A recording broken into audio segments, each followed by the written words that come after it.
So good morning. Welcome. My name is Reverend Dr. Ron Fox, and I'd like to welcome you to the Sunday service for the Center for Spiritual Living, Space Coast. And if there's anybody watching that's never been to a Center for Spiritual Living before, we believe there's one God, many paths to that God, and we're here to love, honor, and support you no matter what your divine path is. And the Center for Spiritual Living, Space Coast is a safe haven for people of all beliefs and lifestyles, whoever you are and wherever you may find yourself on your journey of faith. You're welcome here. To begin our service this morning, Reverend Jenna Watkins is going to open us with a prayer, and then Ed Powers is going to honor us with a spiritual reading.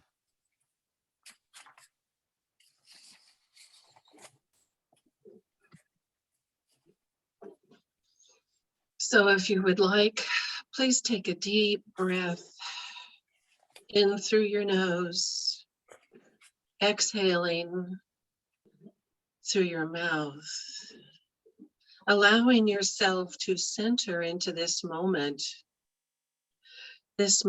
where Spirit is calling each and every one of us to go.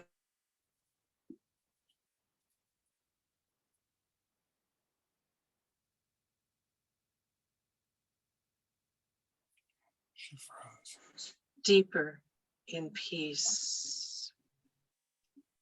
And as we allow this consciousness to float in, as and through us, we know that this morning is blessed. We are blessed for we are here together in community, whether here in person, here on video. We are all blessed to be here together, to share in the love and the wisdom, to share in the community. And I know that this morning's message is a message that each and every one of us can glean something special from. We can hear an idea, a thought, a word, a story that resonates with our heart, one that takes us deeper than ever before into the awareness of who we are, spirit expressing as human. I know our Reverend Dr. Ron Fox is blessed as he shares his wisdom with us, his thoughts, his stories, his ideas, for he is led, guided, and directed by the voice of Spirit. And we hear that voice and we resonate. I give thanks for everybody who is here today, for all those who contribute to making this event happen. Thank you, thank you, thank you. And so it is. Amen.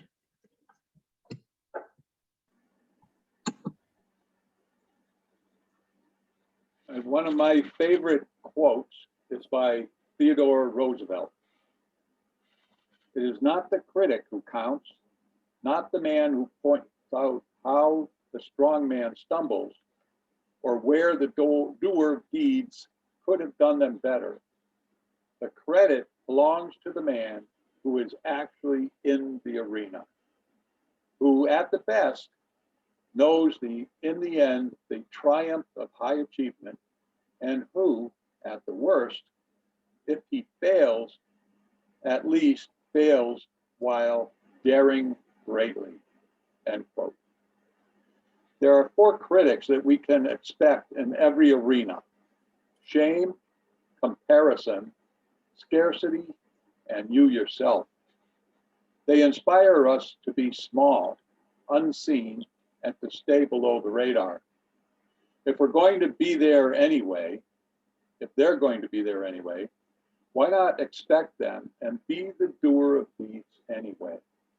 Be the one, quote, who strives valiantly, who errs and comes short again and again, because there is no effort without error and shortcoming, but who does actually strive to do the deeds and knows great enthusiasms, the great devotion, who spends himself in a worthy cause, end quote. So one of the things Teddy is saying here is the only guarantee in life, if you really put yourself on the line, if you're going to be innovative and creative, if you're going to change things up, you will get your butt kicked. But life is going to hurt from time to time, whether you dare great things or not.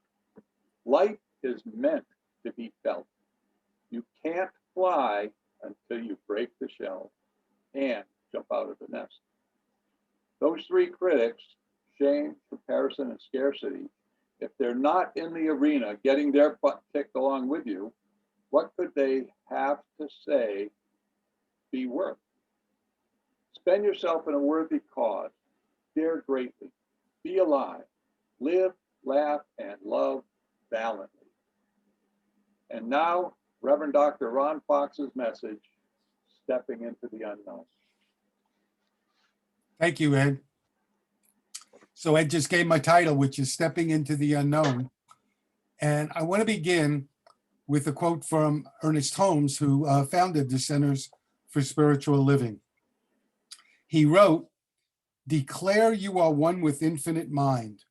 Know that you cannot get away from this infinite mind, that wherever you may go, right there, right beside you, waiting to be used, is all the power there is in the whole universe." You know, I find that quote really comforting, a really comforting thought that wherever we are or wherever we may go, Spirit is right there with us in all its power and in all its majesty, just waiting to be called on to enter our life and to help us to live our purposes. You know, if you and I don't know if you've thought about this, but if you and I don't live the purpose that we are called to be, we lose out, and so does the world. We lose out because our life isn't fulfilled, and the world lives out because each one of us is unique. And so there's nobody else that can fulfill the purpose that we were brought here to be and to live. And you know, it doesn't have to be something big. I think I might have said this a couple of weeks ago.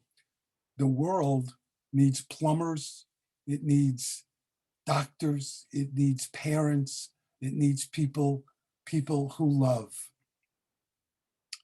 In the book, Barefoot on Holy Ground, Gloria Karpinski says to us, takes us through a little exercise. She says, imagine you're offered a job and you don't know what it is.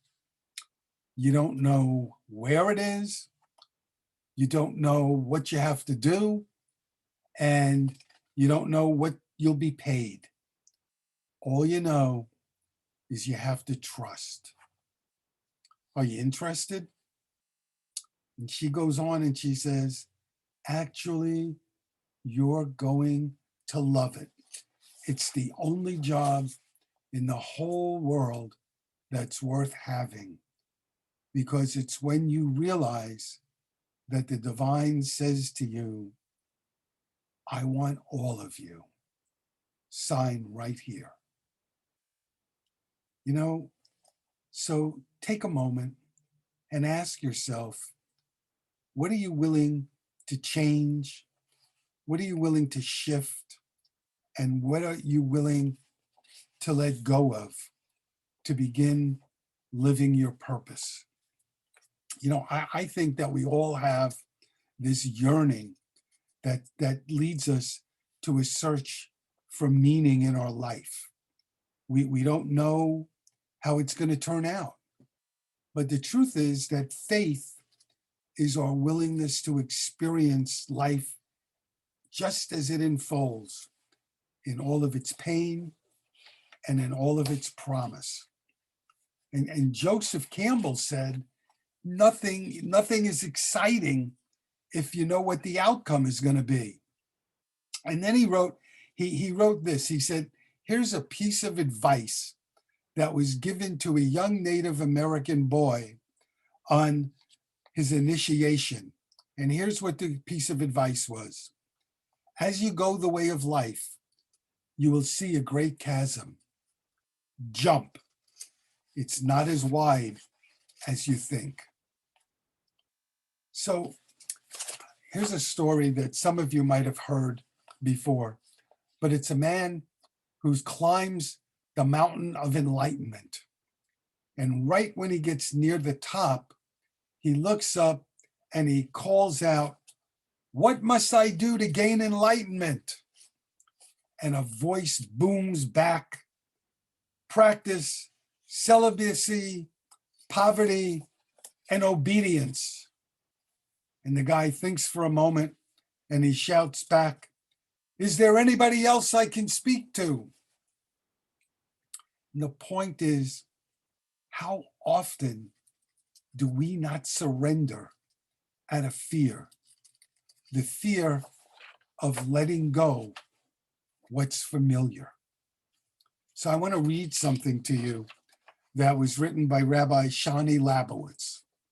She wrote, "When you look within, you face your fears and move beyond them. You see yourself as God sees you and hear yourself as God hears you. In the breath that you share with God, the rhythm of your heart calms, the thoughts of your mind clear, and the wings of your spirit soar. Then you recognize that in the ordinary, there is an extraordinary, profound you. With the profound awareness of divinity within yourself, you exit the heavenly gate and turn toward the path that reveals the gate of your heart." So Alan Cohen tells a story that I want to share with you. It's a fable about a knight that's busy hiding behind his flashy armor. He gets so busy that he's stuck in it, and he doesn't know how to get out. He has no idea how to get out, and he doesn't really realize that he's become a prisoner of this world, of this wall of potential, and it causes him to be so distant that his wife and his son leave him, and when they leave him, he becomes heartbroken, and he decides that he needs to set out on a path of truth. And as he does, he comes into a number of hardships. And one of them is there's a huge boulder that's blocking his way. And there's no way he can get over it. And there's no way he can get around it. And he looks and he sees an inscription that's on it. And the inscription reads, "I cannot know the unknown if to the known I cling. I cannot know the unknown if to the known I cling." And he realizes that to become free, he can't cling to what he knows, that he must embrace the unknown. And when he makes that commitment internally that he's going to move forward and embrace the unknown, when he makes that choice, he's transplanted beyond the boulder. And the lesson of the story is we can't cling to our history and arrive at our destiny. That stagnation is not living. That we need to empty our hand to receive the gift. We need to empty our hand to receive the gift. And when I read that, it reminded me of a story I read a long time ago about this tribe in Africa that hunts monkeys for food. And what they do, they put jars in trees, and the opening to the jar is large enough for the monkey to stick its hand in the jar. And in the jar, they have some kind of sweet that the monkey really loves. And so when it puts its hand in the jar, it closes its fist around the sweet. But then it can't get its hand out when its hand is in a fist. And the monkey becomes so fixed on getting out that sweetness that it doesn't realize that the men from the tribe are coming behind it to kill it. And it's so stubborn, it won't do it. And that's, I think, part of what we're talking here. We need to open our hand and rid ourselves what doesn't serve so we can get the new gift that does serve. Joseph Campbell makes that same point with a couple of pithy statements that I just want to share with you. One of them is, the old skin has to be shed before the new one can come. And the other one is very close to something that Ed Powers just shared with us. He said, you can't make an omelet unless you break some eggs. You know, so often people say, I'll do it when I get enough money, or I'll do it when the kids are grown. And it always reminds me, whenever I see that when I was a young guy out of graduate school and I had my first job, my boss was a guy named Ed Baker, and I really looked up to him. And one day we were just talking and he said to me, so when are you and Barbara, that's my first wife, when are you going to have children? And I said, you know, we're going to have children. We're thinking about that now, and we're waiting to save up enough money. And he started to laugh and he said, Ron, if the two of you do that, you'll never have a kid because there'll never be enough money. And that's exactly the point that Leo Buscaglia made when he said, you never will. If you're not doing it now, you never will do it. Don't wait for tomorrow. Do what you want to do. Do it, and do it now. For now is all there is. Now is all that's real. Cherie Carter Scott is a wonderful spiritual writer and psychologist. And in one of her books, she said, you know, life presents us with lots of lessons, and they aren't useful to us. The lessons aren't useful, excuse me, unless we recognize them and are open to them. And she said, even the difficult ones are gifts and guides to us. Every single event in our life has something about it that can teach us. And she said, and I'm sure we all realize this, the lessons and the opportunities that are pleasant are easy to see. You know, you get a promotion at work, you find a new love in your life, you become a first-time parent, all of those, there's so many lessons and it's easy to see them.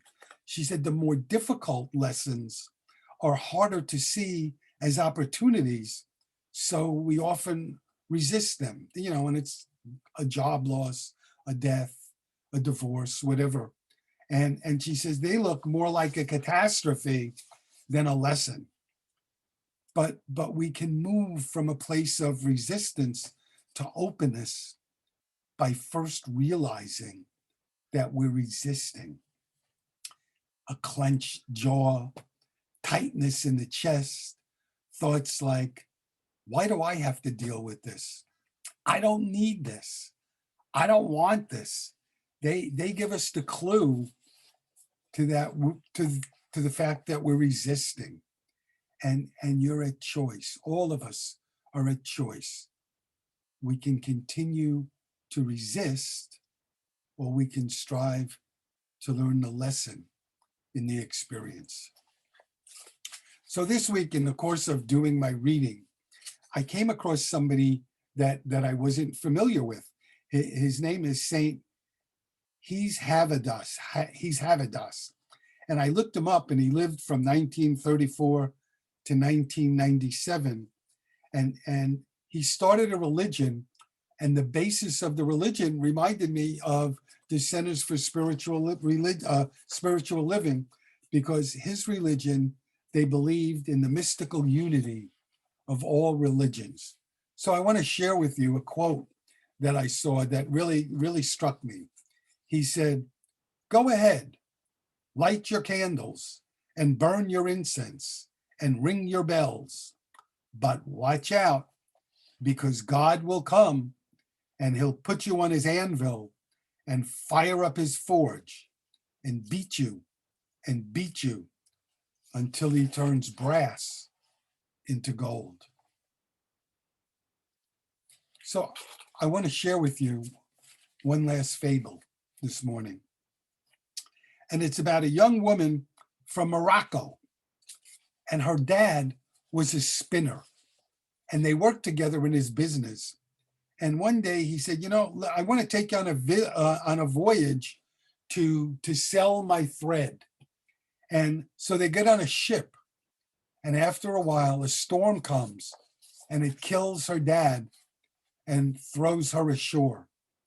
And after she wanders for a while, a family of weavers adopts her, and they teach her how to make cloth. And she's feeling at peace and living a nice life, when a couple of years later, she's walking along the shore and she's captured by slavers who take her to the market, and they put her up for sale. And a man who makes ship masts buys her. He has pity on her, and he takes her home to his wife. And they teach her how to make ship masts. And she does such a good job out of it that they make her they free her and make her a partner. And she has a good life with them. And once again, something happens, and she gets thrown off into the wilderness, and a family of weavers takes her in this time, and they teach her how to make cloth. And they take her on a voyage, and once again, this time a typhoon hits, and she's washed ashore. And she's lying on the beach, and she yells out into the universe, "Why do these bad things keep happening to me?" And gets no answer. And she winds up where she is China.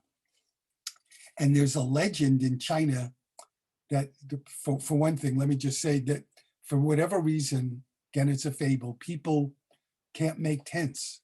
And there's a legend that someday a foreign woman will make a tent for the emperor. And every year he has all the foreign women brought before him. So this one year she's brought before him, and he says, "Can you make a tent?" And she says, "I think I can." She says, "First, I'll need some really thick rope." Well, they don't have that rope there. And so she remembers her life as a spinner, and she gets some silk and she spins it into a rope. And then she says, "I'm going to need some really thick material that they use in tents." And they don't have the thick cloth that she needs. So she gets some material. She remembers the weaver that she lived with, and she sews the cloth that she needs. And then she says, "I'm going to need some tent poles." And they don't have them either. And she remembers her time with the pole maker. And so she creates and makes the poles. And then she puts the tent together, and everybody cheers. And she winds up marrying a handsome prince and living a long life. And this is probably for another talk, but you ever wonder what happened to the ugly princess? I thought that this week. Always it's a handsome prince. Anyway, she marries this handsome prince and they live happily ever after, and she lives to a ripe old age. And one day in her old age, she's thinking about the course of her life, and she realizes that all her adventures that seemed so terrible at the time turned out to be essential for her ultimate happiness. And she was able to see the perfection in the grand scheme of things. And you know, for you and I, so often when we're going through difficult times, it may be difficult to see the lesson, the guide, the beauty in it. But there is a reason and there is a purpose. And so I want to end with something from Joseph Campbell. He wrote, "We have not even to risk the adventure alone, for the heroes of all time have gone before us. The labyrinth is thoroughly known. We have only to follow the thread of the hero path. And where we had thought to find an abomination, we shall find God. Where we thought to slay another, we shall slay ourselves. Where we had thought to travel outward, we shall come to the center of our own existence. Where we had thought to be alone, we shall be with all the world." Thank you for being here this morning. God bless you and have a great week.